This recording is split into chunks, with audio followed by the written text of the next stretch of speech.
I want to contribute too much. I want to act out what I'm playing too much. I don't fit in all the time in certain situations because I can't help myself. I gotta speak up. I gotta do something. So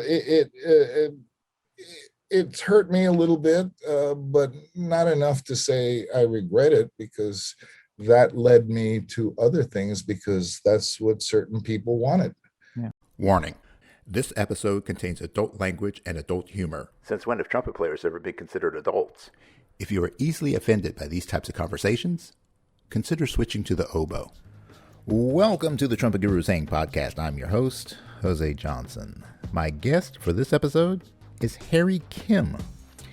Harry is a legend in the world of commercial horn sections. As a former member of the Phenix Horns and the founder of the Vine Street Horns, Harry has played and toured with some of the top names in pop music. Harry has played to sold-out arenas with Phil Collins and French megastar Johnny Halliday, and has the distinction of playing with two of the most iconic horn bands of all time, Chicago and Tower of Power. Harry's career is so extensive that this hang had to be broken down into 2 full episodes.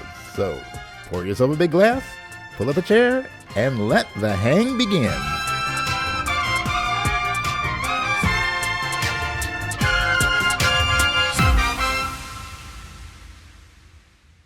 All right, welcome to this episode of the Trumpet Gurus Hang podcast, and I am joined by a legend in the music business, Mr. Harry Kim. Old?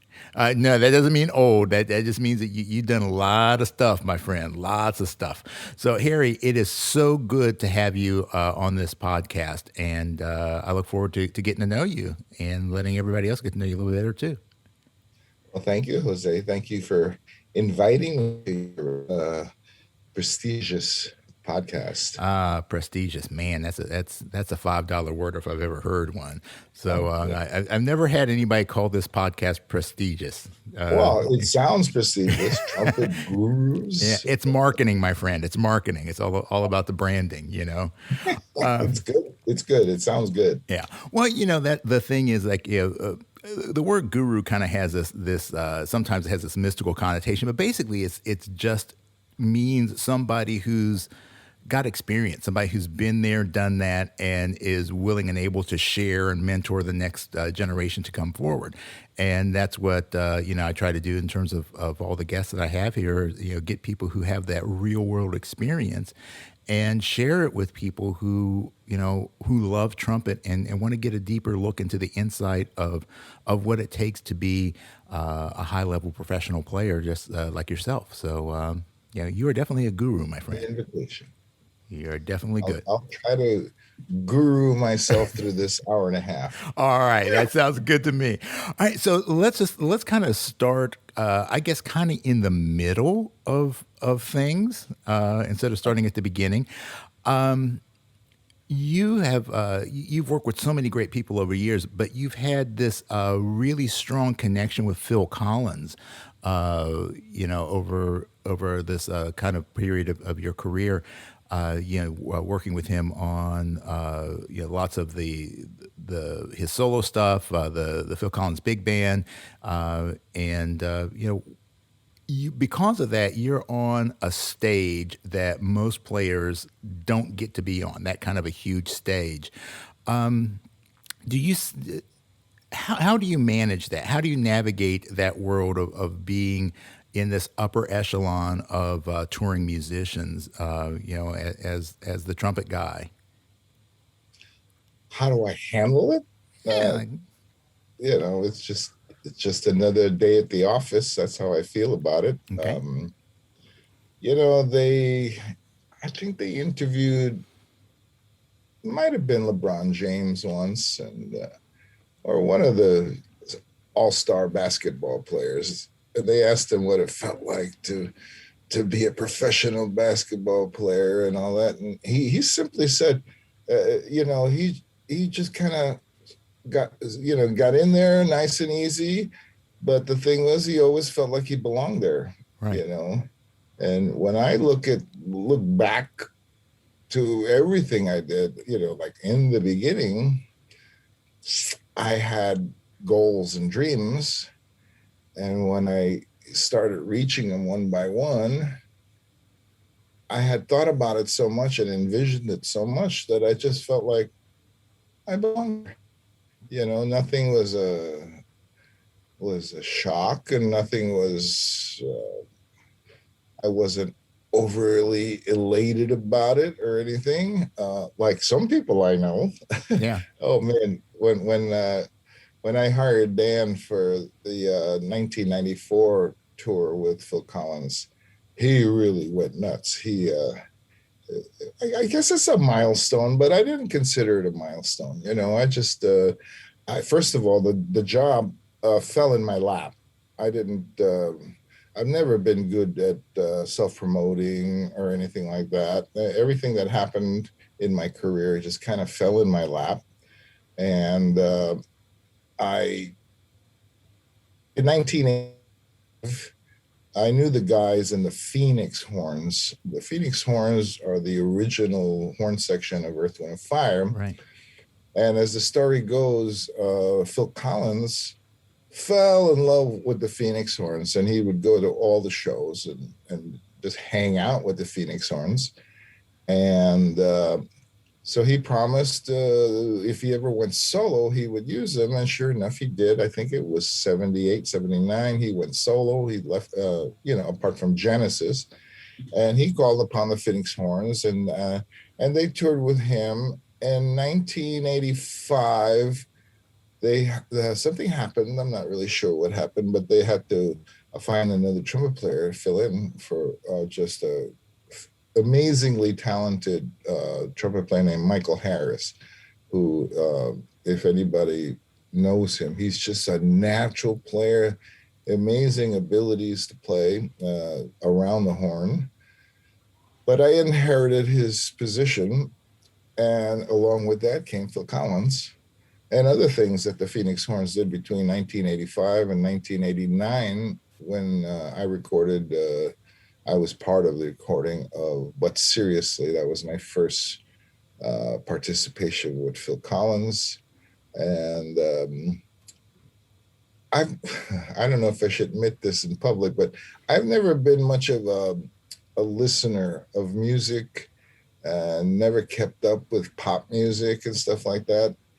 And I had heard of Phil Collins, but I didn't really know anything about him or his music. So when I went and recorded for him, I remember feeling I wasn't rattled or anything like that. We just went in to do a job, and we knocked it out, and it turned out to be a multi-platinum award-winning CD. And I guess I was happy, but I remember while we were recording it, it seemed like a great album.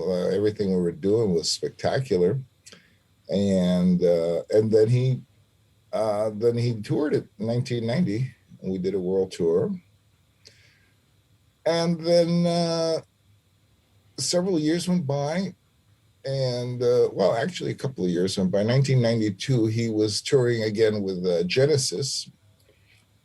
And by then, I believe the sax player, the Phenix Horns was a co-op horn section. Okay. But the sax player tragically died.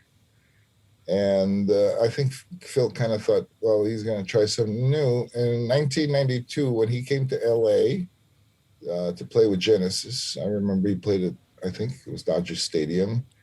And he gave me a call and said that he was thinking of trying a different horn section, that if I have any recordings or anything, or if I could put a horn section together for him, it would be great. And but I already had a horn section. I put together the Vine Street Horns with Dan Fernero and Arturo Velasco and Gene Burkert on saxophone. And we had started touring already, and we did several CDs as the Vine Street Horns, which, by the way, Dan came up with that name.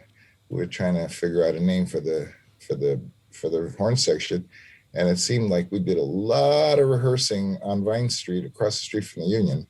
So he said, "What about the Vine Street Horns?" And we said, "Oh, that sounds really great." So by the time Phil called, we had several recordings and CD credits and stuff like that. I went to meet him. He sent my wife and I invitations to Dodger Stadium, and after the show, we went backstage to see him and told him all about him. I gave him a cassette tape of cuts that the Vine Street Horns had played on, some kind of high profile stuff too.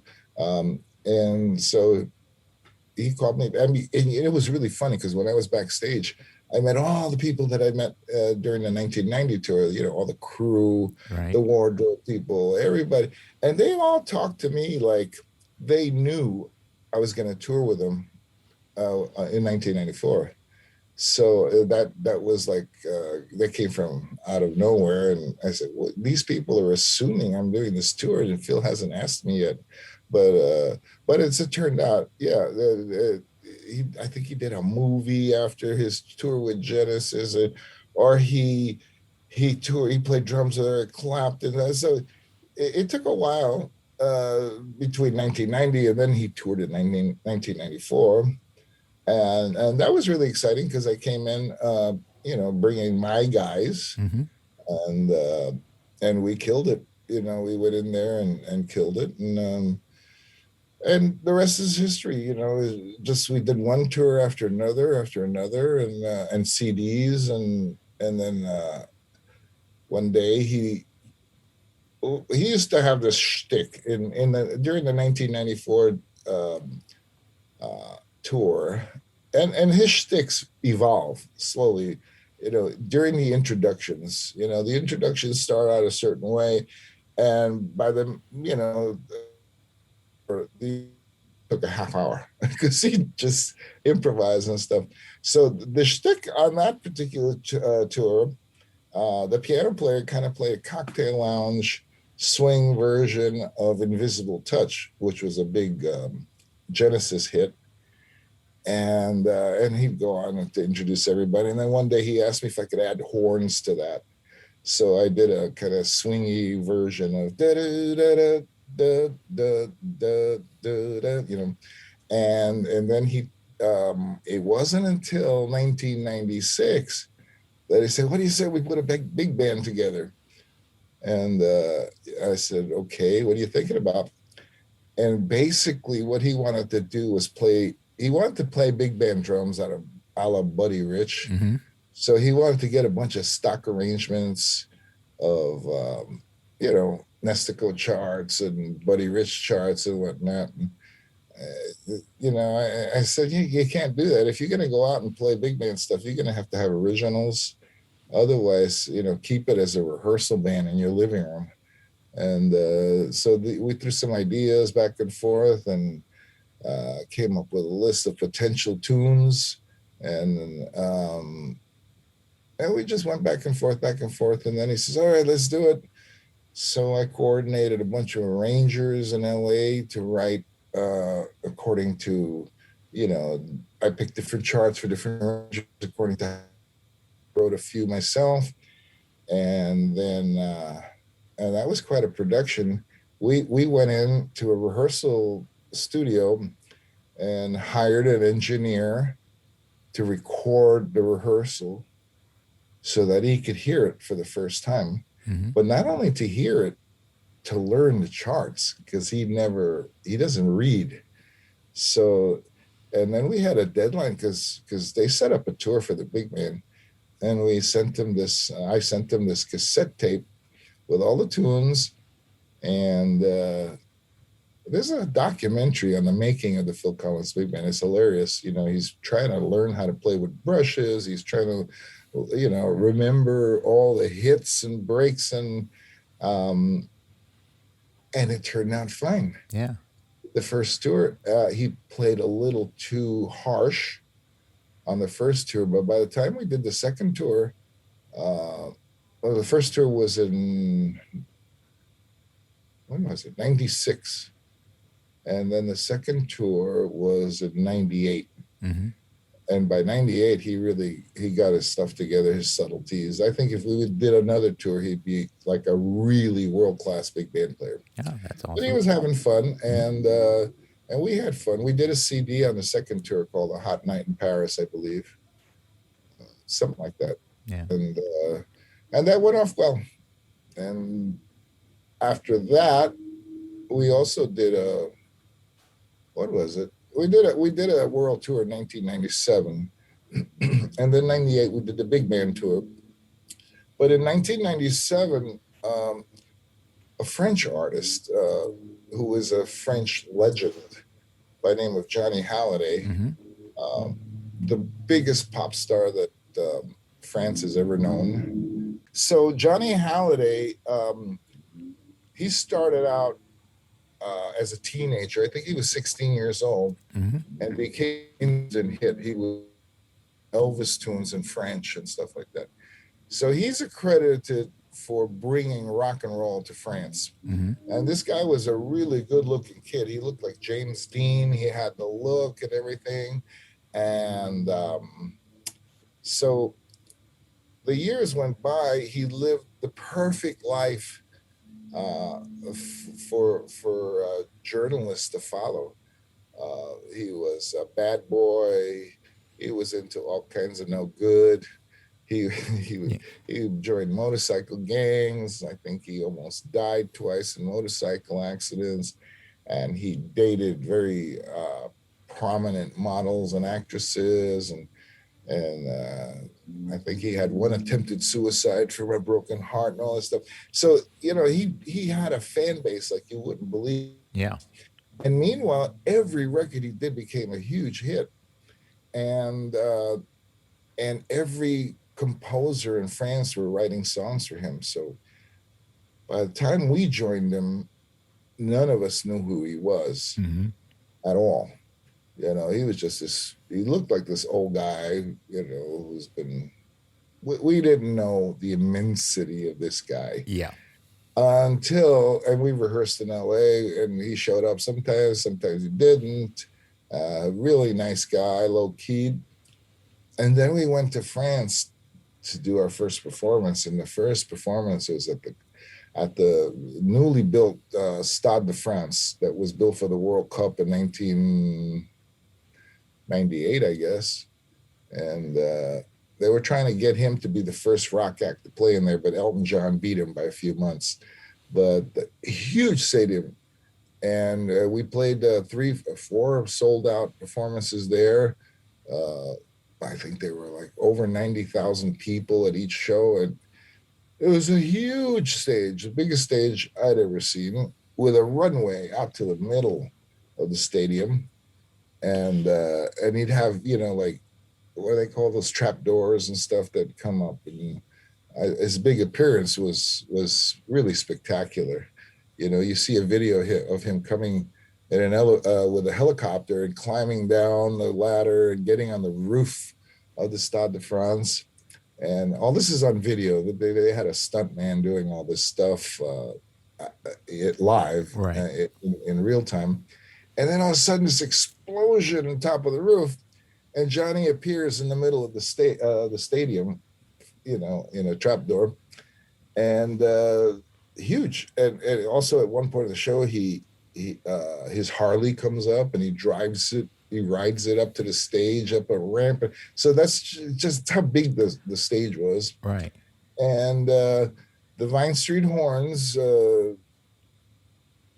that's when I felt really accomplished the horn section, because we never rehearsed the entire show in its entirety, and we never played on that stage. And the choreographer, he said to me, you guys do what you do. Whatever we saw you do with Phil Collins, we want to see you do it here. So, we had wireless microphones, wireless monitors. So I remember we choreographed our positions on stage. Every song was different. Sometimes we'd flank Johnny right, close by him. Sometimes we were spread out, and, so we just, we took notes. And Dan was the supervisor. He took notes on every single song, where we're going to start, where we're going to finish, how we're going to walk around. But the idea was to be mobile. One of the things about the Vine Street Horns that I always felt. Tell me if I'm going off Oh track. no, you. Hey, this is all good stuff, man. I'm loving it. You know, I came up. I gotta dive into the early days a little bit, but I came up uh, playing in funk bands and rock bands, Mm-hmm. and did a lot of Vegas. Unlike most of the eminent trumpet players in town, I didn't go to college. I went right out of high school and started playing show bands. And I found that I really enjoyed dancing around and playing. I really enjoyed the entertainment factor Right. of of uh, of playing. I also discovered that an animated horn section seems to reach audience a little bit better than four guys just standing in the background, not doing anything. And I always say, you got to be bigger than life when you perform. Mm-hmm. People don't want to spend a lot of money on a ticket to see four horn players picking their nose in the, in the back of the stage. But so that idea of a horn section stayed with me. I played mostly horn sections stuff, pop and ethnic music throughout my career. And because I really had fun playing the trumpet, I didn't have any kind of, I didn't hold back on stage. I wanted to show that I was having fun, and I liked being around other players join in on the fun. Mm-hmm. Um, and one of my ideas or visions of the Vine Street Horns was to bring really, I want to use the word spectacular, but uh, bring horn parts that make a difference in the song. Create horn parts and play them in such a way that the artist may not ever want to hear that song again without horns, Mm-hmm. or or if they already had horns, play it in such a way that the artist will say it never sounded like that before. And that comes with personalizing parts. Mm-hmm. I like to do that because I'm a soloist at heart. So when I see written notes, I try to interpret those written notes as if I was playing it as a solo. Mm-hmm. So I try to get the horn section to do that, and I find that makes a difference in a band when they hear the horn parts being played a different way, or just hear new horn parts that add so much to the song that it excites them. And so making a difference in the music that I play has always been up front, and that was what the Vine Street Horns was about. Getting three guys with me that were like-minded. Yeah. I remember, even on sessions where I didn't write the chart, and ideas and the guys around me would get really excited. Yeah, let's do that. And the willingness to do that excited me too. Yeah. You're not always in a situation where the guys in the horn section want to do that. So anyway, I've been a horn section guy all my life, Mm-hmm.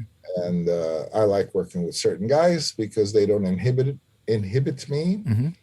And simple things that there's a lot of the feel of music is not written.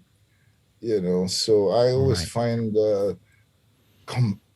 I'm compelled to, because like I said, I'm solo minded. You get a line, that isn't written in there, but it calls for it. Yeah. Yeah. Or a real quick fall at the end of a phrase. It's not written there, but you tell the guys, let's do this, and they go, yeah, they're anxious to do this, and then I tell the producer, we're gonna try something. Tell me if you like it. And that's an important moment, because if you have an idea and you have four guys who are going to do it with you, then you sell the idea. Mm-hmm. And the producer goes nuts. He didn't think about putting a fall or a bend or something like that, or even a run up to a note, you know, didn't think about it. But it only works if you got four guys that are willing to do it Right. 100%, because it's called selling it, Yeah. selling the idea. And I've been around guys that, you know, I might come up with a lick in between a lick, and they'll say, no, are you kidding? No. And then that killed my groove, you know. Yeah. And if there's one guy that feels that way, well, we're not going to sell it, you know. Yeah. So that's important for execution. That's important to the whole idea of making horn sections. So with the Mm-hmm. Vine Street horns, the fun factor was really big. You Yeah. know, the idea is to play something that's really difficult, because I wrote a lot of difficult stuff only to keep ourselves on our toes. Because if you do a tour for a year playing the same music, but you come up with challenging stuff, it doesn't get boring, you Yeah. know, and you try to raise the bar constantly, you know. And if it's not this, it's not just perfecting the personality in the first, or you know, and they say, nah, it didn't quite come off tonight, tomorrow we're gonna, you know. And everybody's into it. Yeah. And so, okay, so now we're playing some really hard shit. Can I say shit? Oh, you can say shit as much as you want. Your Amish friends won't My matter. Amish friends don't mind. They're the reformed Amish. So Well, I could call it manure. yeah. Anyway, so now we're having fun executing this stuff. So now we start emoting fun on stage. And one thing Phil Collins told me early on, he said, do as much as you want on stage. He doesn't mind. Because he was always putting himself down, but he always said he felt insecure trying to entertain an audience by himself. So he encouraged at least Vine Street Horns to do what we wanted. He didn't mind people in the audience pointing at the horn section. He didn't feel it was a distraction. As a matter of fact, he felt like some of the pressure was off him because he Yeah. didn't have to entertain. So we had a ball. And again, with us, you know, we'd start a tour, and then little by little, we'd add shtick to it. And before you know it, we had a whole Broadway choreographed, you know, show of full of shticks. But we also knew that we there was an entertainment factor there. Mm-hmm. We had to keep the audience engaged, and the only way to keep the audience engaged, in my mind, is for you yourself to be engaged. Right. You know, if the band is cooking, you know, you gotta feel it sincerely, Mm-hmm. and when you do, then you could clown around and do whatever it is you do. And you touch your audience, you connect with the audience. I think that's really important. Maybe that has something to do with my longevity, bringing horn sections to different artists and different shows, because they knew, because they had seen us before, they were going to bring something to the show. Yeah. You know, and that's really important. I never felt, and still don't feel, like horn parts should be incidental. Mm-hmm. They should make a statement. They should have some impact. I've done tours where all we did was play pads, and I'll tell you, you know, I'm hearing stuff we could play, and we could add, and little by little, I start adding. Let's do this look in here. Let's do this look in there, and because pads, anybody can do pads. You got a B3 organ, you got synthesizers, you got background. Well, all doing pads. You know, I like horn parts to add movement. Yeah, exactly. Emphasize rhythms and things like that, but mostly to add melodic, you know, color. Yeah. into music, and I think if you do it effectively, it becomes part of the tune, and people can't imagine that tune without horns again. So that's part of it. Yeah. Well, you know, there's a lot of great stuff that you brought up, and I think like for me, one of the keys is that the horn section, regardless of whether you're the primary thought or the afterthought, it's to add to the performance. And on the stages, and when was originally talked about how you dealt with being on the big stage, it's a completely different, in a way, it's a different thing being on that level of a stage as opposed to being in a bar.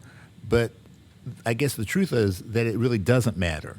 It's just that when you're on a stage in front of 100,000 people, you have to kind of ramp up what you're doing to be even larger than life a little bit. Just because, I mean, just like what they tell actors or like public speakers, it's like you want to speak with the nature that you're talking to one person, but you have to project your personality to a larger degree to reach the person in the back of the room. When the back of the room's 50 yards away, there's one thing. When it's 50,000 feet away, then it's a different thing.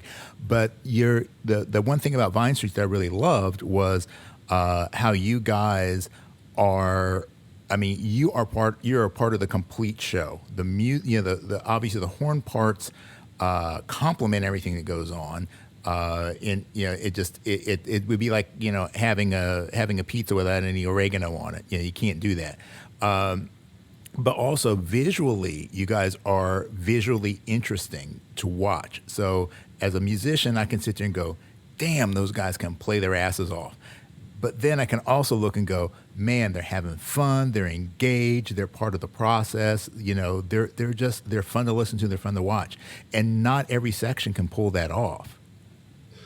Well, it depends on the individual. Like I say, I've always handpicked the guys that I play with, that I bring to a show. A lot of us are introverts. Mm-hmm. We play our horn and that's it. But I've never been that way. I've been kind of nutty and very expressive. Yeah. And like, even if I play in a small club with a salsa band or something, I'm just dancing along because I'm actually having fun. Yeah. And like people that have that kind of fun too. Mm-hmm. And boy, one of my biggest influences, I'll never forget this. When I was a kid, go to the movies. I don't want to date myself, but back whatever year that was, you go to the movies and they show short clips of things, music clips, Mm-hmm. and one of the ones that they played often was Louis Prima, Mm-hmm. Old Black Magic and Gigolo. They just had a lot of songs, and I loved that energy. I mean, it looked like Louis Prima was too much caffeine or something, but he sure was fun to watch. And and I said, oh, I like that. Mm-hmm. And I don't think I consciously said I wanted to do that, but it became part of my thing Mm-hmm. to have that much fun on stage, whether it was a small stage or a big stage. I like the idea, like when I tour and I meet fans and stuff, or even in a club, I've had people say they never paid attention to horn players before, but now it's like different. The horn section or my playing or whatever opened the door for them to. There's so much more to music, and then because of that, they listen to the bass. They listen to before they were just listening to the singer. Right. Right. So and even in our latest tour, people have said that we'd never paid attention to horns before, and they were just blown away by what we were doing. And in layman's terms, they couldn't describe what we were doing, but they would say, we always knew something was about to happen when we see you guys get on stage. And that feels good, because that's the purpose, to go out there and create an impact, not just be sidelining. I think maybe that has something to do with my background. As I'm going to tell you something. I don't know if this is appropriate, but I grew up at a time, right after the Korean War and right after World War II. and Asians were very much dismissed. For a large part of my time, my life, I felt like Asians. I was invisible. Mm-hmm. I wasn't counted in. I wasn't included when people talked about stuff. Um, we were just invisible, and of course, it's different now. Mm-hmm. In my son's time in school, everybody, oh, Asians are smart and all this stuff. But not so much. Don't forget, like during World War II, uh, when the military intelligence from that were based in China sent letters to Washington talking about the Japanese Zero, because up to that point they had never seen a fighter plane maneuver and do the things the Japanese Zero did, Mm-hmm. and they wrote full reports and sent it to Washington, and that's impossible. Those people are too stupid to be able to create such a machine. And then, of course, Pearl Harbor came Right. and all that. And I don't want to get into it, but Asians weren't thought of as Asians were dismissed a lot Mm-hmm. of times. The feeling I got growing up was I was not good enough, Mm-hmm. not good enough. And I remember when I was in the sixth grade, which would make me 11, I got into a fight in the schoolyard, and the boy's vice principal called me into his office the next morning, and he gave me this lecture, and he ended it with, because you're Asian, you must learn to be quiet and obedient. And that stayed with me. Wow. And I wonder sometimes if that had anything to do with me being so outrageous on stage. I didn't want to be stereotypically quiet and Right. obedient on stage. And I tell you that I've lost gigs because of it. Mm-hmm. I I want to contribute too much. I want to act out what I'm playing too much. I don't fit in all the time in certain situations because I can't help myself. I gotta speak up. I gotta do something. So it's hurt me a little bit, but not enough to say I regret it, because that led me to other things, because that's what certain people wanted. Yeah. Well, Uh, and you've got to be true to yourself.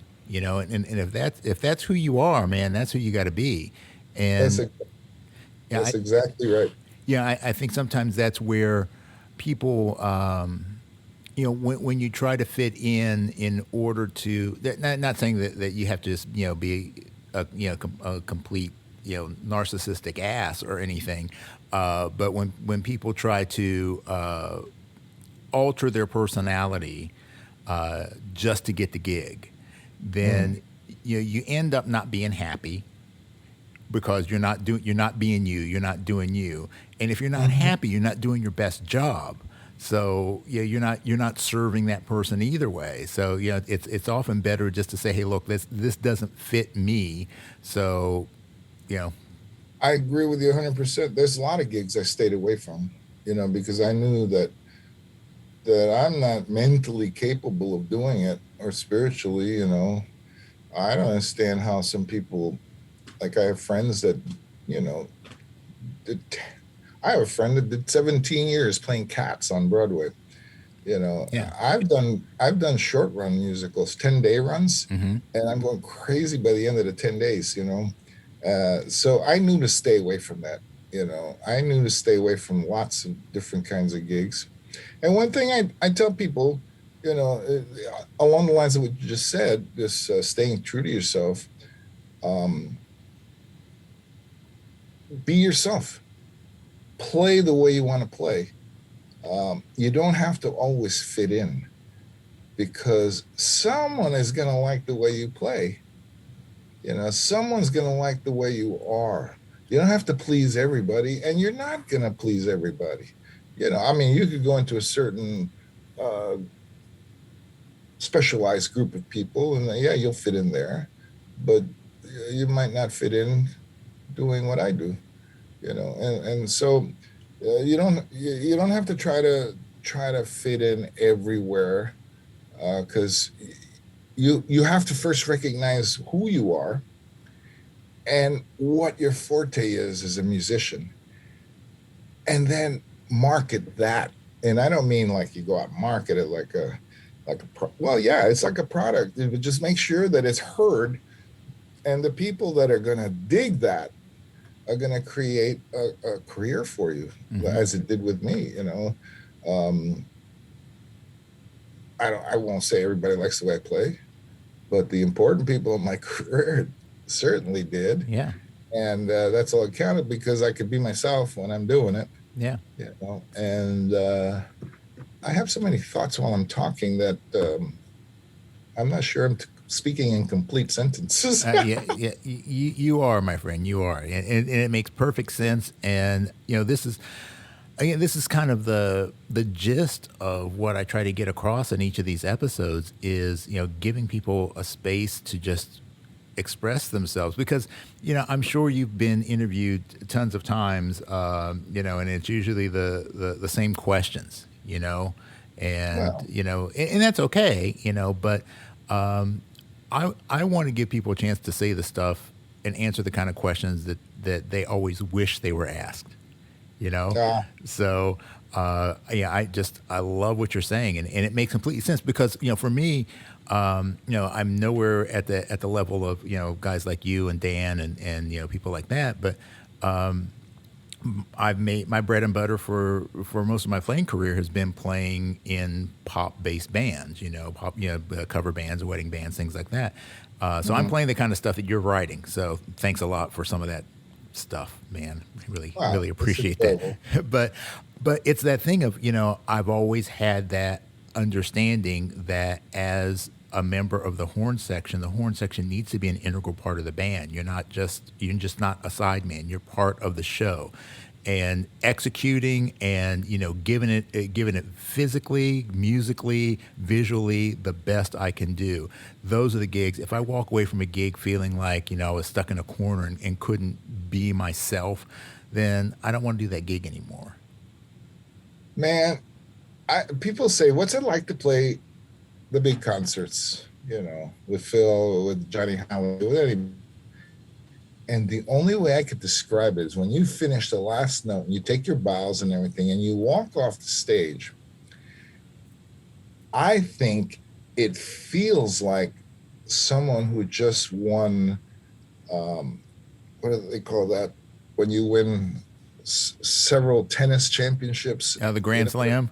Yes, just won a Grand Slam. When you see those tennis players win and they throw themselves on the ground in gratitude and self-gratitude, for what they had just accomplished. And that's what it feels like, except you don't throw yourself on the ground. You walk off the stage nonchalantly, but you're covered in sweat and you're so it's you can't describe it to someone unless they went through it.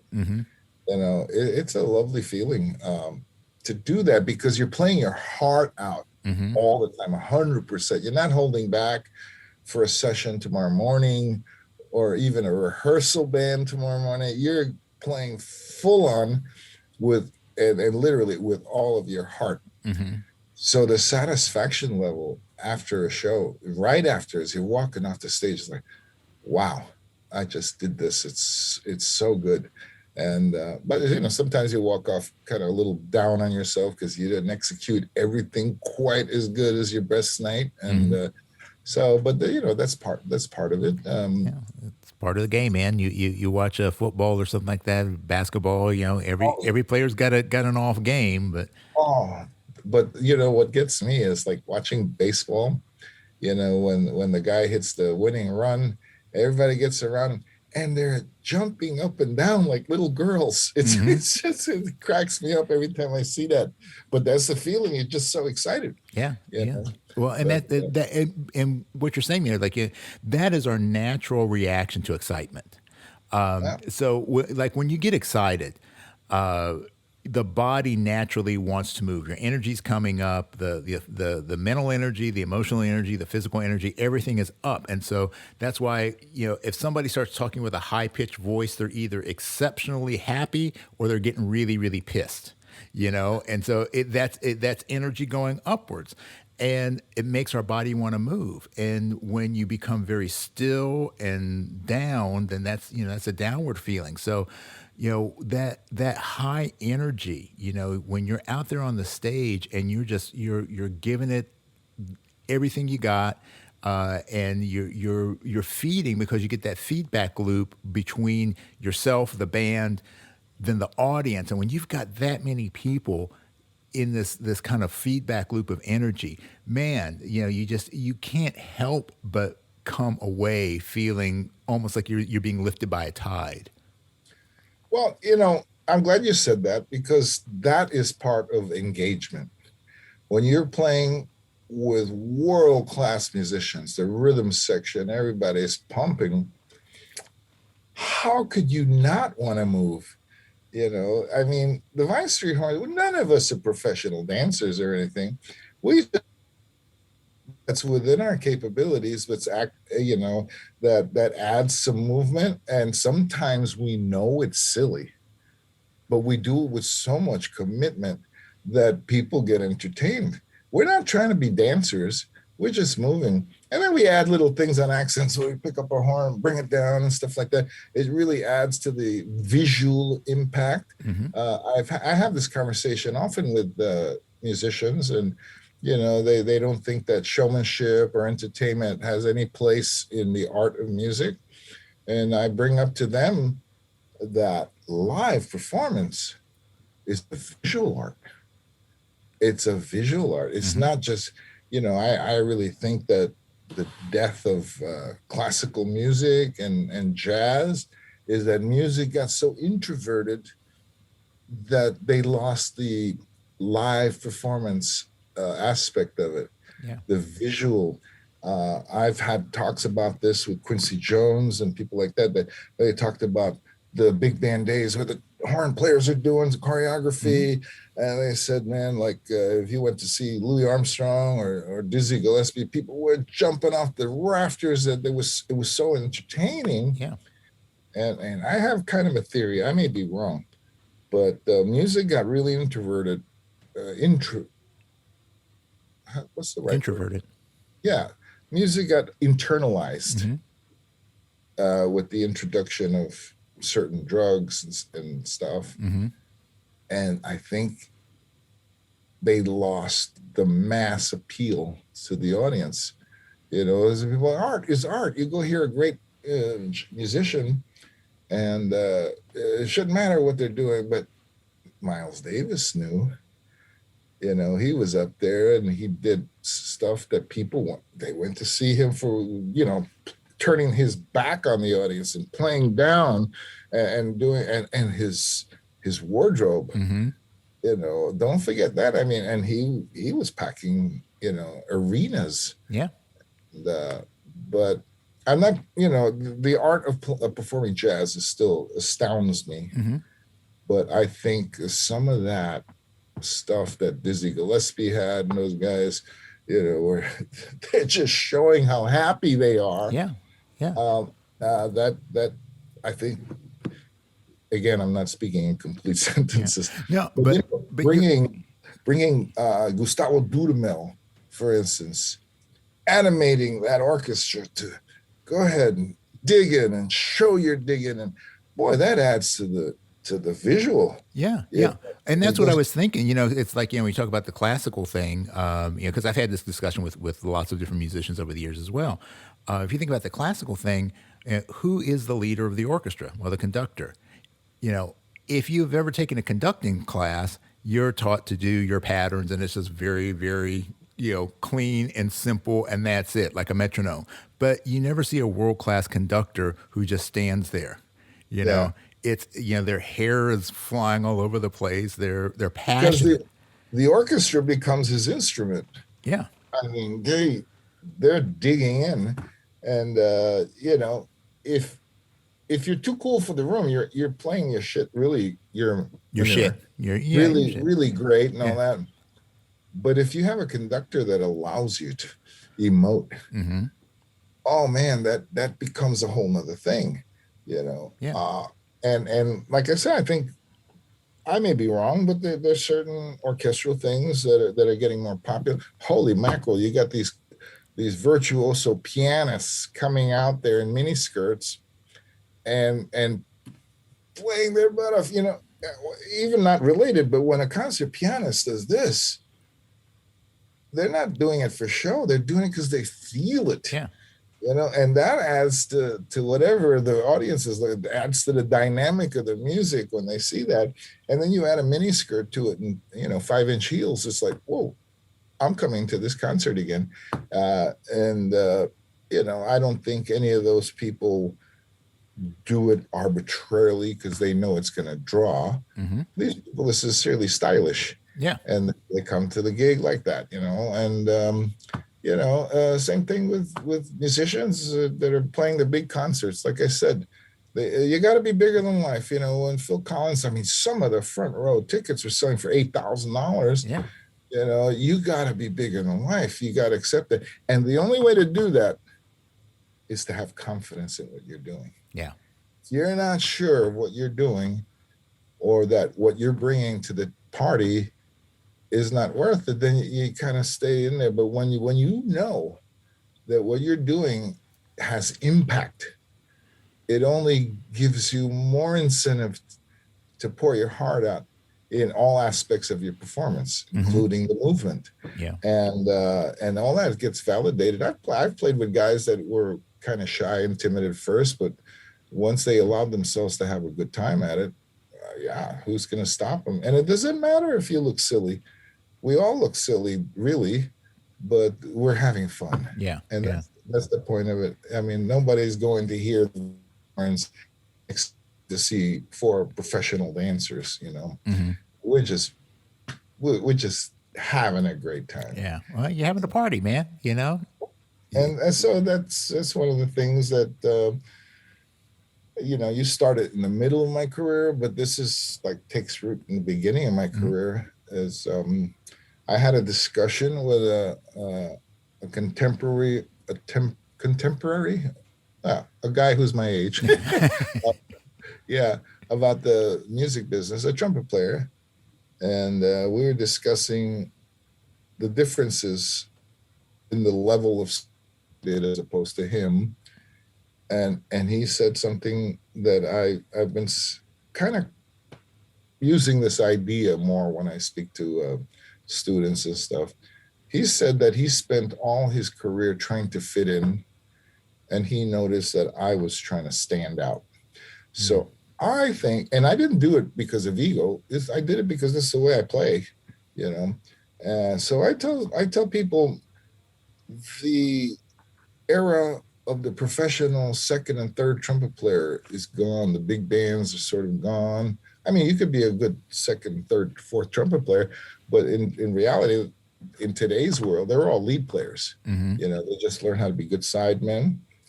But at a certain point, in order to build some sort of career, you have to turn heads when given the opportunity. Mm-hmm. And that could be what saves you or creates a career for you. It's not always about blending in. You're supposed to blend sound and personality and all this kind of stuff. But when the time calls for you to stand out, do it. Don't be shy about it. And the only way you could do it is to have confidence in what you have to offer. You have to know what it is that you do. Like you said, being true to yourself. You have to know yourself in order to do it successfully. And gosh, I fell flat on my face many times when I had the opportunity, but it didn't matter. I always knew that it wasn't going to be the end of the world for me. I've had a lot of really tough times. Had chop problems that was humiliating. And I learned that the trumpet doesn't define me. I had to distance myself from the trumpet and me as a person first. And I happen to play trumpet, and I recovered from my problems. I've been through some emotional problems. My wife got sick. I was married for 29 years, and wife got cancer. She was sick for 2 years, and then she passed away. And that was the darkest time of my life. Yeah. I lost all motivation to practice. I was just warming up a little bit to go to the gig, and that's it. And it took me a while to get back on track, Mm-hmm. And the last Phil Collins tour actually was a lifesaver because it's exactly what I needed to come to terms with my loss Mm-hmm. and get back into playing and focusing on playing well. Yeah. Yeah, but so you go through ups and downs, but I think your survival skills have to come into play, um, and know that you're going to recover from anything, even a terrible concert. One of the biggest fears people have is messing up on a concert or recital or whatever. And once they learn that it's not the end of the world, they could do it with more confidence, and they lose that fear, because what's the worst that can happen? You know, Maybe you'll lose a job or something like that. But I've always had this sour grapes attitude about things I lose. You know the story about the fox trying to leaping up and down, trying to grab a grape from a vine that was over his head, and he finally gave up. And as he walked away, he said, "Sour. The grapes are probably sour." Okay. So sour grapes for everything that I don't get. It's Mm-hmm. my way of justifying it wasn't for me. Yeah. Yeah. I mean, if you get rejection or you break up with your sweetheart or something, and just stop dwelling on it, just say sour grapes. She wasn't for me. The job, it wasn't for me, because if it was, you wouldn't have lost it. Yeah. And it's sour grapes, because if you lost the job, you probably wouldn't have been happy with it, or you put too much weight on it, or uh, you're allowing that job to validate you or to define you too much. Yeah. Well, that's powerful, man. I mean, that attitude is so powerful, and to a degree, I mean, I have to say sometimes it's the and I'm not saying this is an insult. With age comes wisdom, and I'm not a spring chicken either. So, but as I look back to like my 20-year-old self, I did some stupid shit, and it was mostly because I didn't understand the ramifications. Because And you weren't Amish yet. yeah, I went Amish yet. That's right. So when I can look back now and go, hey, I was sweating all of this stuff that, in the grand scheme of things, really didn't mean anything. So and I've gone, I have, like I definitely have my share of hardships, and everything that's come before this has just helped me to be a better version of who I am today. Thanks for hanging with us today. This podcast is all about creating deeper connections through our mutual love of music and the trumpet life. Make sure you subscribe to this podcast, and also like and share this episode with a friend. We want to see the hang grow for show. Please support our sponsors, and consider becoming a personal supporter of this podcast as well. Remember, for less than the price of a bottle of valve oil a month, you can keep this podcast moving smoothly. The Trumpet Gurus Hang is recorded at the Candy Factory, a co-working space and social club located in Lancaster, Pennsylvania. Jose Johnson is the executive producer. Post-production editing is by Mitch Bowers. Our opening theme song was composed and performed by Lexi Signor, and our closing theme music comes courtesy of The Greatest Funeral Ever. Incidental music is by Ethan Swayze and Jose Johnson. Graphic design by Ann Kirby of the Sweet Corps. The Trumpet Gurus Hang podcast is produced in collaboration with the So Good Lancaster Media Group.